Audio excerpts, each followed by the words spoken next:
Buat gapo tu? Jadi king. Menu hok untuk nak makan tengah hari ni jadi king. Mari dekat. Bomolek gapo?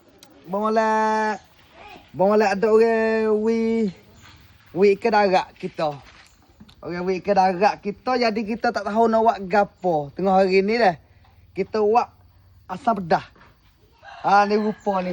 Okey. Kita buat mudah-mudah cara kita. Sumber ni serah kita katak belakang. Tak ada potong katak. Oh, jadi semua. Jadi ki ni apa? Orang panggil daun kesong. Daun kesong. Menu tengah hari ni. Ikan gapo ni? Orang panggil ni. Ikan darat. Ikan darat dah. Apa ikan tubuh? Ikan darat. Ikan tubuh anak seluar ke apa dah. Jadi lah. Jadi weh. Okey asyik tengah hari weh. Ni kita buat kuih pedas sebab ada budak. Ada orang tak pakai pedas. Tapi kalau hok nak pakai pedas lagi, katalah ada lain dah makuk dah. Atau berkuah dah. Merah. Okey, jadi weh. Asal pedas. Okey.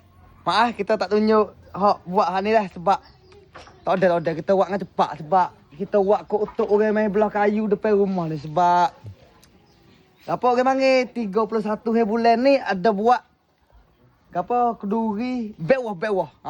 Bewah nikah.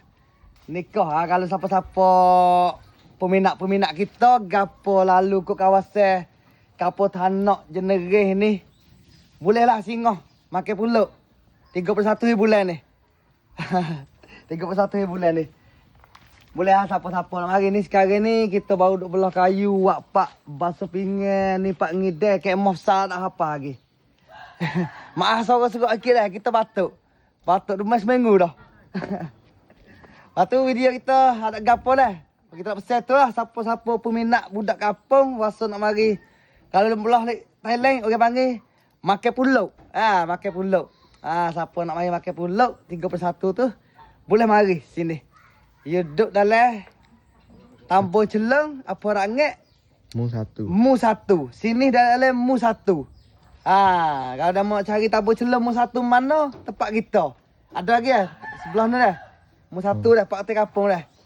Boleh mencari. Siapa nak mari makan pulut boleh. Kalau siapa lalu jalan. Tak ada apa.